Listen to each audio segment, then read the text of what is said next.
The marble floors of Maxwell Corp's headquarters still rang with that same hollow echo I remembered from childhood.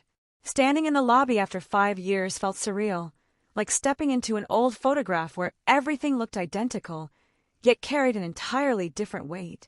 I straightened my tailored navy suit, a far cry from the hand-me-downs I'd worn when my father first married Diana Maxwell, making her son Blake my unwelcome stepbrother.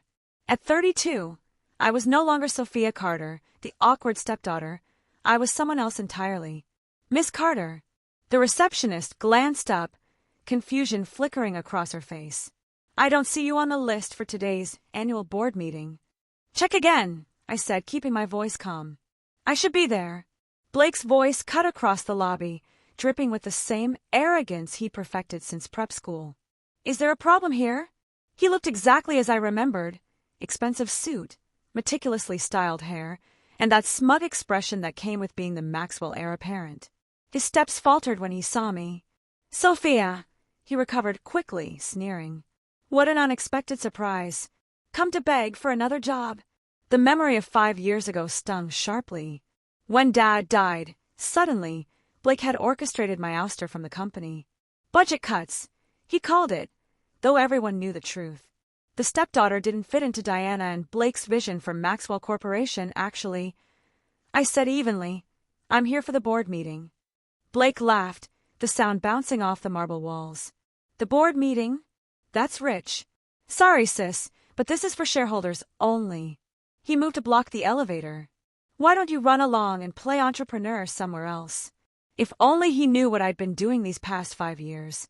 While they thought I was floundering with my own business, I'd been executing the plan Dad had set in motion long before his death. Mr. Maxwell, the receptionist interjected timidly, there is a listing it just came through. Miss Carter is. Impossible, Blake snapped. I personally approve all attendees. This is a restricted meeting for major shareholders only. I pulled out my phone, opening the email I'd received that morning. Interesting. You might want to mention shareholders, Blake. Have you checked the company registry today? His face flickered with the first hint of uncertainty. What are you talking about? Maybe we should discuss this upstairs, I suggested. The board is waiting, after all. This is ridiculous. He stepped in front of me. Security! Diana emerged from the elevator, her expression souring at the sight of me. What is she doing here? Mom, I've got it handled, Blake assured her. I checked my watch, 9:58. The meeting starts in 2 minutes. Shall we discuss this here in the lobby, or would you prefer to maintain some dignity and take this upstairs? Diana's perfectly styled hair couldn't hide the twitch in her eye, a tell I remembered well from childhood. She knew something was off. Let her up, she said finally. We'll deal with this disruption properly. As the elevator climbed, I thought about Dad's last words. Be patient, Sophia. Everything is in place. Just wait for the right moment. The right moment had finally arrived. The boardroom looked exactly as I remembered, floor-to-ceiling windows, a massive mahogany table, and 12 of the city's most powerful executives waiting expectantly. Their expressions ranged from curiosity to confusion as I walked in behind Blake and Diana. This is a closed meeting, Blake announced loudly. Security will be here shortly, too. Actually, I interrupted smoothly, I believe this is exactly where I'm supposed to be. After all, I added, watching Diana's reaction, a majority shareholder should attend these meetings, don't you think? The room fell silent. Blake's sneer froze mid-face. Sometimes the best revenge isn't merely showing up, it's showing up with proof. The tension in the boardroom could have been sliced with a knife, as I calmly took a seat at the far end of the table. Blake remained standing, his face fluctuating between red and white. This is absurd. Diana finally broke her silence, her manicured hands gripping the chair's back. Blake, call legal immediately. I opened my briefcase, pulling out a thick folder emblazoned with the company logo. Already done. Your legal team received all documentation an hour ago.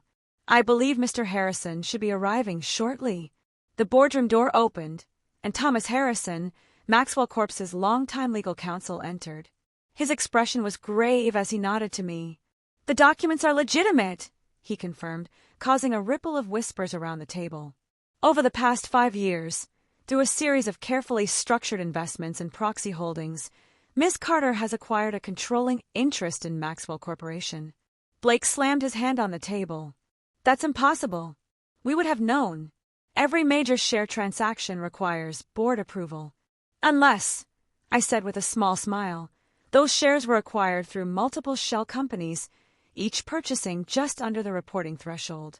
Companies that, as of this morning, have transferred all holdings to Carter Global Investments. Diana sank into her chair, her flawless facade cracking. How much? 75%.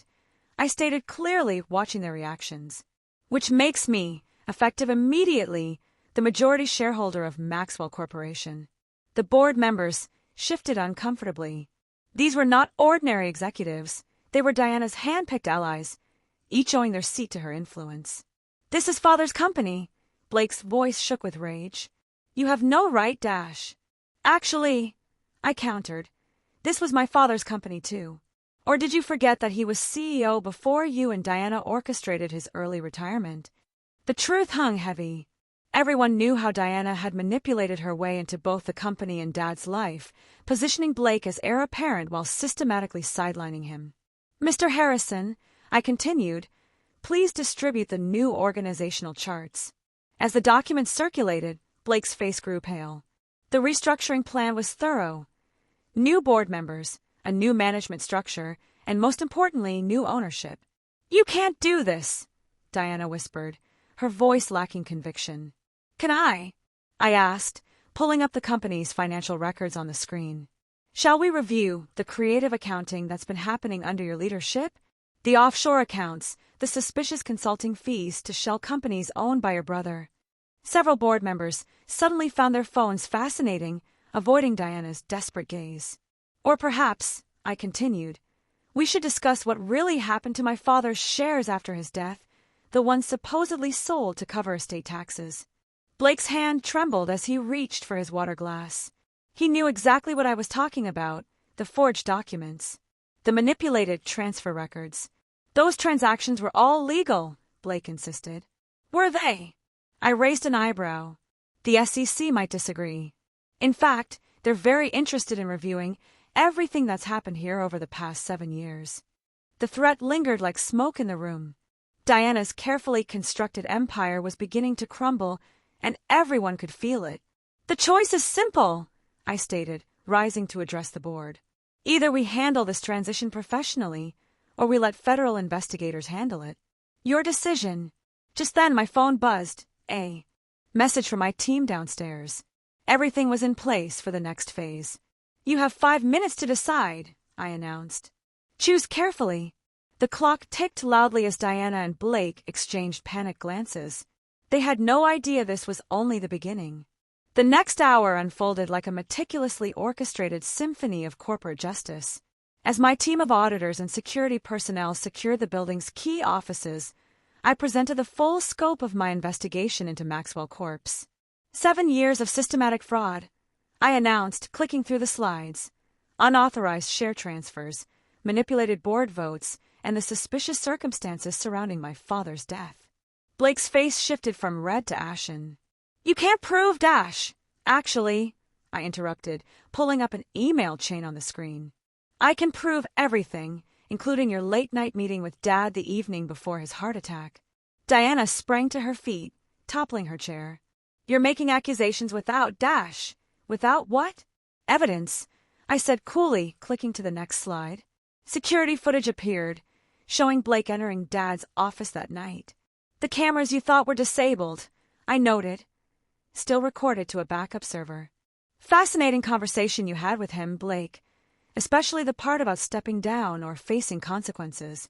The board members now stared openly at Blake, who began sweating visibly. I didn't, he stammered. The police are very interested in reviewing this footage, I continued, along with the toxicology report I commissioned from Dad's final medical exam. Fascinating what modern testing can reveal, even years later.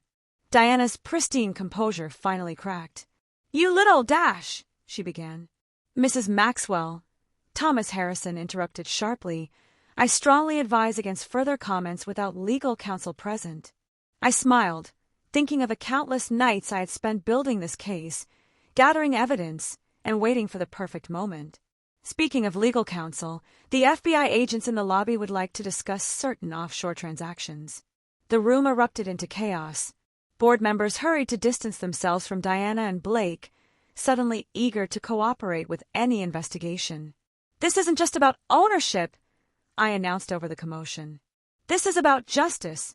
For my father, for the employees you exploited, for every investor you defrauded." My phone buzzed again. A message from security. The FBI agents were ready.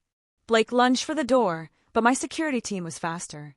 As he was escorted out, I caught a glimpse of a scared little boy beneath the corporate mask, the one who had always known this day might come. Diana remained frozen, her perfect world collapsing. "You planned this," she whispered.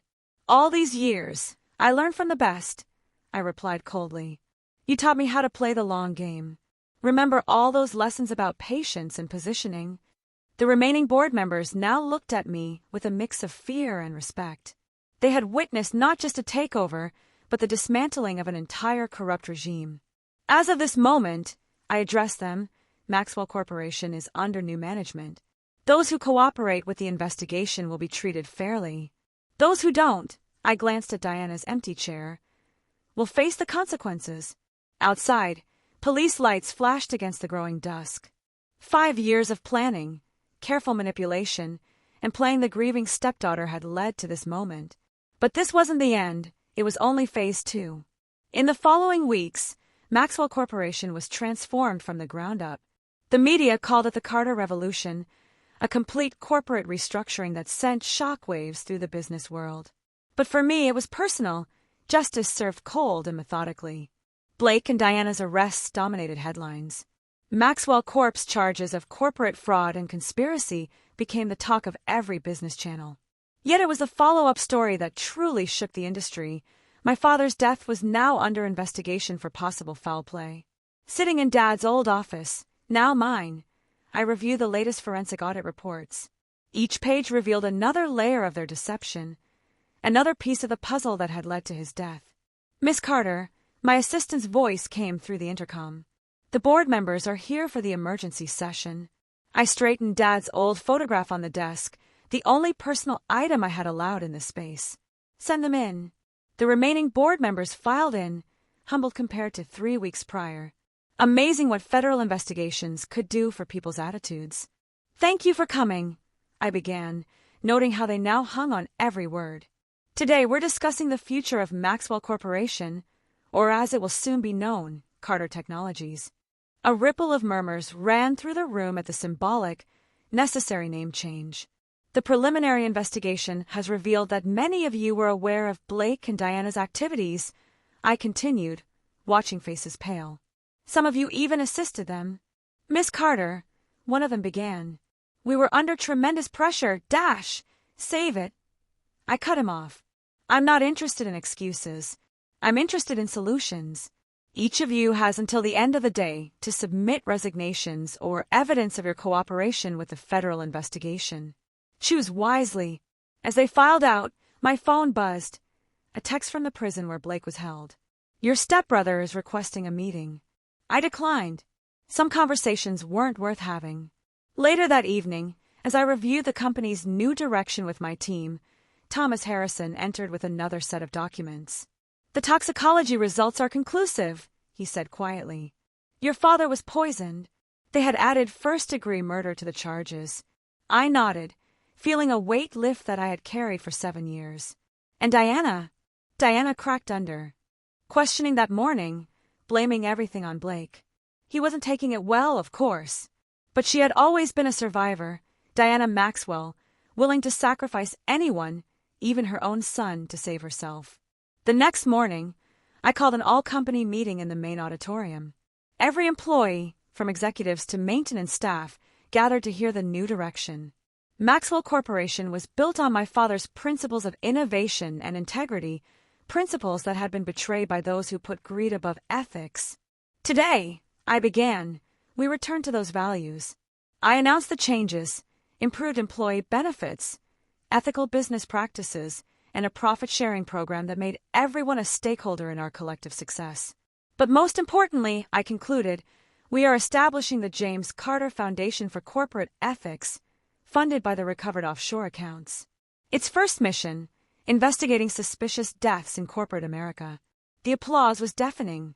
That evening, as I prepared to leave, I discovered an old photo album in Dad's desk. Inside was a picture of us at my college graduation, both smiling, before Diana and Blake had entered our lives. "You were right, Dad," I whispered. "Patient revenge is the sweetest kind." My phone buzzed again, this time Diana's lawyer. She was offering to testify against Blake in exchange for leniency. I texted back, "No deal. Let them destroy each other, just as they tried to destroy my father's legacy."